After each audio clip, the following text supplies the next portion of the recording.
Welcome to Career Tools. Today's topic, assessment centers, role play. Here we go.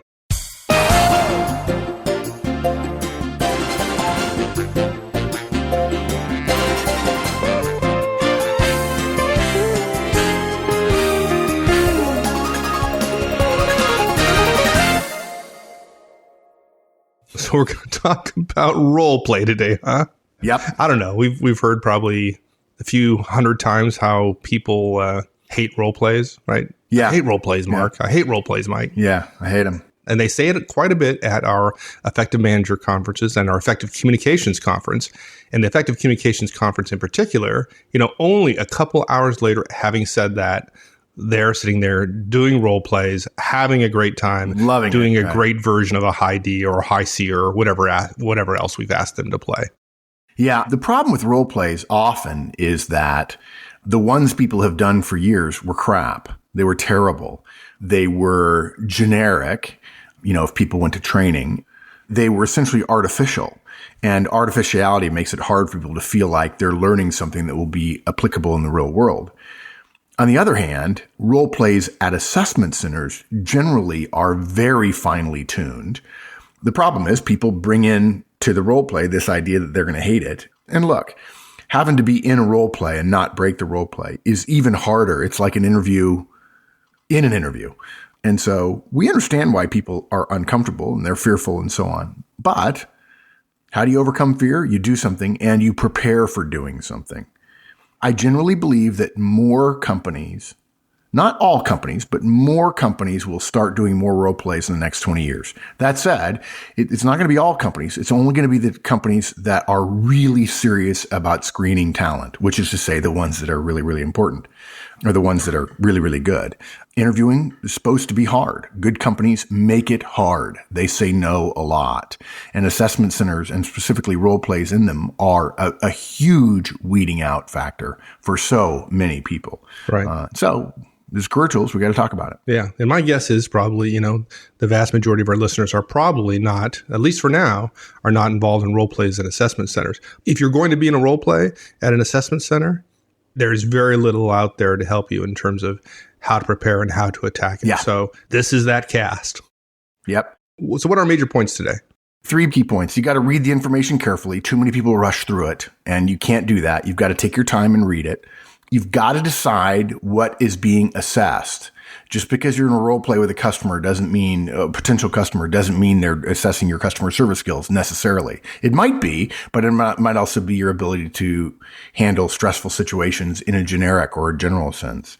And then lastly, the thing that kills people is they think that if they throw the kitchen sink into a role play and they try to do everything, it'll be perceived as good. But no, that's not true. Role playing is designed to reduce the effect that preparation has on interviewing answers, and it's a very dynamic, fluid situation. So the real key, the thing you can do, not knowing what the specific role play is, the real key is not second guessing yourself. That's our third point. Don't second guess yourself.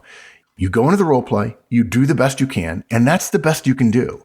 And constantly saying, oh, I did that wrong. I got to add this, or I got to add that, or I got to say this, or I got to say that. You'll kill yourself talking to yourself in your own head rather than paying attention to the situation you're in and trying to do the best you can with the scenario that they give you. Good.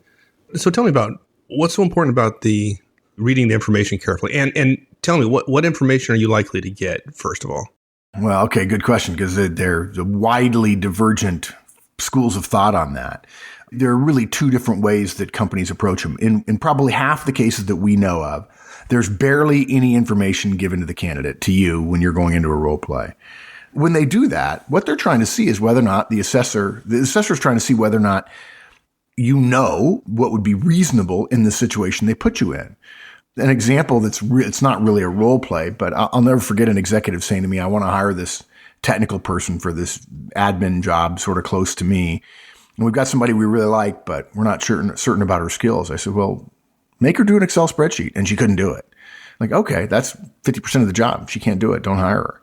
In other words, it's not listening to what people say, but watching what they do that matters. And so giving less information causes the candidate, in the minds of some companies, to be more themselves.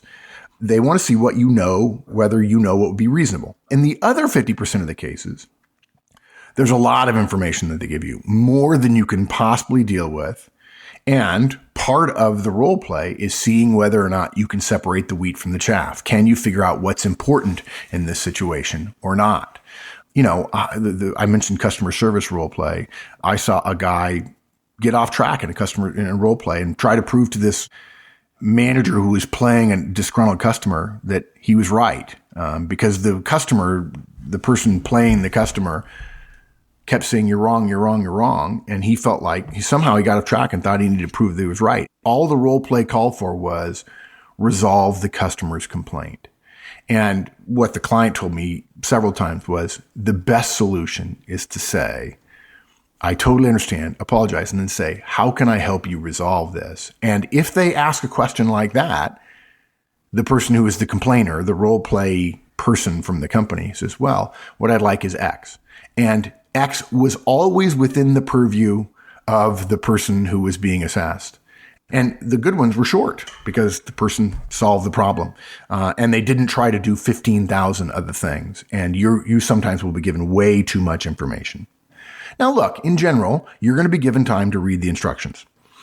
You're going to very quickly understand whether or not the scenario is a too little or a too much information exercise. You're also usually allowed to write on the instructions and given a pen and paper to take notes, or if you're smart, you have a pen and paper with you. So look, start with a simple thing. Underline the most important part of the instructions, right? Circle the 2 or 3 things that you think are really, really, really important. Yes, you have to read through them slightly more quickly than you normally do in order to make sure you've read all of it in the case of the longer one. But look, what are the most important things? Look, how long do you have? Sometimes there's a time limit. You ought to know what the time limit is. Who are you? In other words, what's your role? Are you a customer service representative? Are you a manager? Are you an executive? Is this a sales situation? Are you a salesman? Are you a sales manager? Who else is involved? Who's the other person or persons in the interview or in the role play? And then the most important one, what is the object of the role play? What are you trying to do? Now, look, a lot of role plays, they don't give you an object. They just want to see how you handle the situation.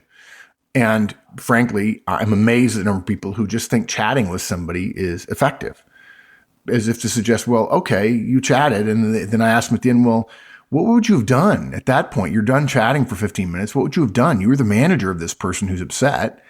What actions would you take? Well, it didn't require me to take any action. Well, okay, no, because we wanted to leave it up to you. But what would you have done? Well, I don't know. It just depends. I said, well, in that situation, what would you have done? And they're failing. They're literally failing right in front of me. Dying right now. No. Take an action. Now, don't take an action 1 minute in, So look, here's an example. You're reading the instructions and they say, you have 10 minutes to read these instructions and 10 minutes for the role play. Okay, obviously you're going to underline 10 minutes to read the instructions and 10 minutes for the role play. Folks, hopefully you wouldn't take your phone into a role play. I suppose there's a 1% chance you would have it in there if you turned it off. But I know companies who would actually say to you, please don't take your phone in there. But then the other thing becomes, you have 10 minutes, you have 20 minutes, you better have a watch on. I think I put a note out a while back that was as simple as wear a watch. Men, women, wear a watch. I'm amazed the young people today. No offense, young people, but I'm amazed. Oh, I have a phone and the phone has the thing. Yes, and every time you check your phone during a meeting to check the time, we think you're checking email. And perception matters. So you got to have a watch, right? In this case, you could take it off and lay it in front of the instructions if you want to keep track of the 10 minutes. Okay. So you have 10 minutes to read these instructions and 10 minutes for role play. 10 minutes, each of the 2 10-minute bits is underlined. The role play will begin as soon as the reading 10 minutes are finished. So look, you don't want to be reading at 10 minutes when somebody comes into the room if they're angry or frustrated or if there's going to be confrontation or what have you. And it goes on to say, you are a customer service agent in our San Antonio call center. Okay, so you'd probably underline customer service agent, right? Mrs. A is a customer who has purchased insurance from us for the past 5 years. So you'd write down Mrs. A, customer. Her records for the past 5 years are included. And then underlined, resolve her call to her satisfaction without incurring additional costs to the company.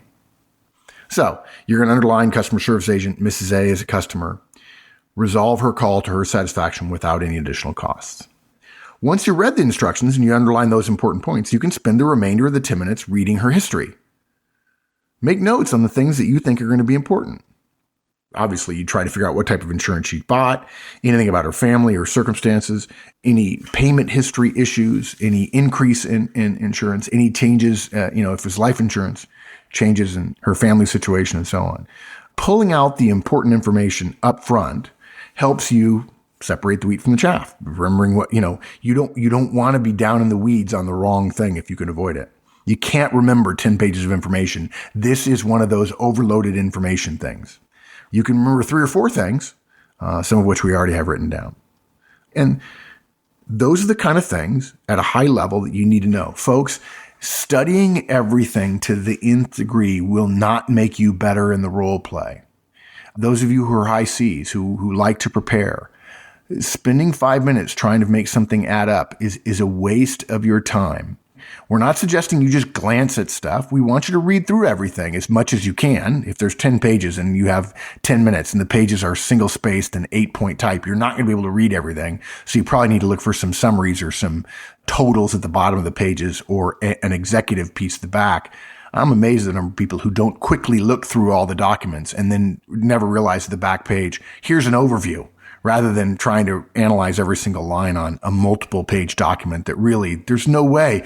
Strategically, you can't get through 10 pages of single spaced stuff in 10 minutes if it's all figures and numbers and number of calls and those kinds of things.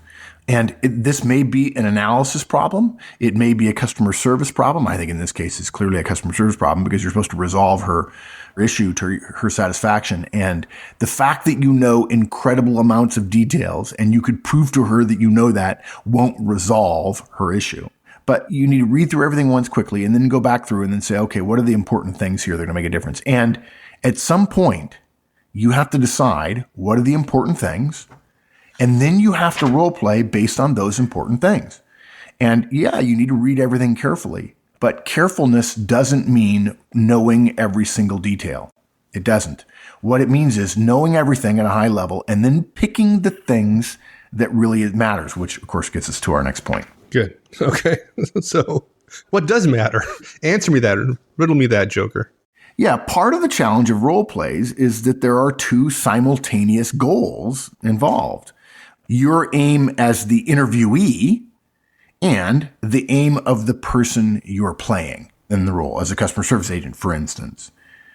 You know what the aim of the person you're playing is, and that's basically given to you as a part of the exercise, right? You also need to know what your aim is as the interviewee. Yeah, that's an important point. Yeah, role plays are not added to assessment centers because assessors know that interviewees don't like them. They're designed to discover something about you. In many cases, it's about your job skill set. Makes sense, right? In the example that we just gave, the assessors probably want to know whether the candidate can read the notes, find the important information. Then, can he understand the caller's points, whatever they might be? Can he articulate a reasonable answer which satisfies the caller? Can he do it without costing the company money? And if the customer gets angry, and even though that's not in the role play in the paperwork, I can't imagine it won't be a possibility in 50 or 60% of the cases, and maybe even 90% of the cases. Can you handle a customer who's angry if you're interviewing for a customer service job? There's no trick here. There's nothing in the list of things that we just mentioned the company's looking for that you couldn't work out as a candidate in the role. If the company put tricks in role plays, they wouldn't get the results they wanted. Trust me, if you feel like you're being tricked, you're not. You're wrong. And they're assessing something that makes sense. And if it were me and I were interviewing for a customer service role, I would say, okay, I'm going to be a good customer service agent. And rather than having a voice in my head the entire time saying, oh, what's happening here? I'm going to say, okay, here are the 4 or 5 key points. I'm going to decide on what I believe those key points are going to be, and I'm going to do my best to achieve them. You will fail far more often because of your unwillingness to decide or your sense of being overwhelmed than you will if you choose the wrong thing to focus on. And the reason why is you're already nervous because you're being interviewed. Now you're doubly nervous because you're in a role play, and it's way more dynamic than an interview. If you think interviews are hard, wait till you get into role play. And then you've got this voice in your head, this third level of confusion going on because you haven't said, okay, I'm going to pick these things and these are the things I'm going to focus on. Now, we admit you could end up being wrong by choosing A when in fact they're assessing B, and maybe they don't get a good sense that you can do B because you focused on A. That could absolutely happen. In our experience, watching thousands of role plays, that is rarely the problem. The problem is that you've got so much stuff in your head and you're not willing to decide of the 500 things, these are the 3 that really, really matter. Choose and then act on your choices. Deciding, making a decision, remember, those of you who've listened to our Manager Tools cast, is 2 things. It's a choice and the activity that makes the choice real. So if you choose to believe it's about customer service and having a good customer service relationship with someone, make sure you work on the relationship in the call. Even if you fail at spending some of the company's money, that's okay if you deliver on the thing that you believe in your analysis is what they're looking for. If somebody comes into the room dressed as a monkey, right? Like, a company wants to do a trick or play something funny, and something completely irrational. That happens a lot. Yeah, well, there are times when companies do stupid things, and they start throwing things around, right? You could carry on pretending nothing happened, or you could stop and say, "Hey, there's a monkey in the room." Either way, all the company has learned is that if a person dressed as a monkey comes into the room, you react one way or another. Folks, that's not useful. That's not going to happen. Okay. 1 out of every 1,000 companies might do that. If there's a trick like that, the company doesn't have a rational hiring process, and it doesn't matter. If they tell you no, you could say, well, they're irrational, and you've got a good justification. You don't need to worry about some curveball coming in out of left field. If a curveball comes in out of left field, and you just can't imagine why they would do something like that, then you don't have to put too much stock into their decision not to hire you. Or you might not want to put a lot of stock in their decision to hire you. You might say, well, I don't know. That doesn't make sense. You may choose not to be hired, is the point. Yeah, the issue is decide. And deciding is 2 things. And if you want to demonstrate that you're a good customer service person, the one thing you can do is smile a lot, apologize, and restate, and don't say no, and then offer potential solutions. And if you do those things, and you miss one of the other things they're looking at you for, you're probably going to be fine. But if you try to do everything too many times, you end up failing. So decide and then act on your decision, act on your choice. And if it comes out wrong, okay, you did the best you could. But don't just try to get everything done, and don't try to do it faster, because if you start getting fast and in your head, your voice is talking to you as well, total failure. It looks bad too from the other side of the glass. If we're watching you, it's really kind of ugly. You can tell in the first 30 seconds whether the person is at peace about their decision or whether they're, oh my gosh, I've got too much to do. Yeah, exactly. And folks, look, don't second guess yourself, right? If you're a good fit for the job so far, you're halfway there. 9 times out of 10, one of these role play scenarios is based on the job you're going to do. It's not going to be some arbitrary activity. It's going to be based upon what you're going to be doing in the role. So if you're going to go for a call center role, it's likely the role play is going to be something about answering calls in a call center. And if you're going to be a project manager, well, it might be about trying to get resources in a matrix environment or some other thing related to project management. If you're going to be an engineer, it might be about resolving a technical problem with your design. Right. Yeah, tricks are just, it's just not going to happen. Yeah, it's going to be, you're going to expect it. So don't second guess yourself going into it. Don't set yourself up for failure. Right. Once you're in the role play, just concentrate on what's being said and reacting to it. Be yourself. Look, I've said it before, Horseman's Wager, don't be somebody you're not and then regret not getting an offer and wondering what would have happened if you'd been yourself. If you underline the important parts and instructions, you take a minute to think about what the aim of the role play is for the company, those things are in your short-term memory. You don't need to keep thinking about them. You don't need to be constantly assessing yourself every 30 seconds. That's the mistake that people make. Too many voices in their head. It's like the Last Samurai movie, the one with Tom Cruise, where the guy says, he's trying to learn how to wield a samurai sword. He says, you have too many minds, right? And he tells Tom Cruise, no mind, stop thinking. And we're not suggesting you stop thinking. We are suggesting you stop thinking with 20 different thoughts in your head all at once. Yeah. The worst thing you can do is be thinking about what you're saying and trying to figure out, is that the right thing? You have to let go and you have to say, okay, I'm in this scenario. I'm going to act. I don't have my lines, but I'm going to improvise. I'm going to improvise just the way improvisational comedic troupes do it. They're not thinking about, oh my God, what am I say next? They're going to relax and let themselves come out. If what comes out is good, you're going to get an offer. And if it's not, maybe you're not right for that job. Try to be in the moment and not be second guessing yourself. Okay. This is not like interviewing where you have to have a little you sitting on your shoulder saying, how am I doing here? Because if you do too much of that, it will feel artificial to them and you won't be your best. It sounds weird, but you have to try to pretend that the role play is actually real. And look, folks, if you didn't have the skills to be successful in the role play, you wouldn't be there. You wouldn't have gotten through the resume screening. You wouldn't have gotten through probably the first interview. You're probably going to be fine. Yeah. The people that get it ruined because of the role play are the ones who overthink it. Right. Yeah. You don't walk into an interview and immediately do a role play. It's too expensive for a company to do. Right. So yeah, Right. if you made it that far, you're good. Just relax. Yeah. For those of you who have been in role plays before and you want to post them on the forums and get our advice about what might be more specific guidance on that, we'll be happy to share that with you as well. Just go to the forums, do that. And wrapping up, it's not rocket science, folks. You read the information carefully. Okay. Underline what's important, not everything. Decide what's being assessed. Know your time limits, right? Decide what's being assessed. Decide how you're going to demonstrate that. Make a decision and then choose what you're going to focus on and then be willing to act on it. And then stop second guessing yourself so that you can be yourself in the role play. If you get turned down for being yourself, there's no shame or harm in that at all. And look, we know a lot of us don't like role plays. But feeling a little bit awkward for 10 minutes is worth it if you're going for a job or a company that is the job or company of your dreams. And if it's the right job for you, you really do know how to be successful in the role play. Follow this guidance and you will be.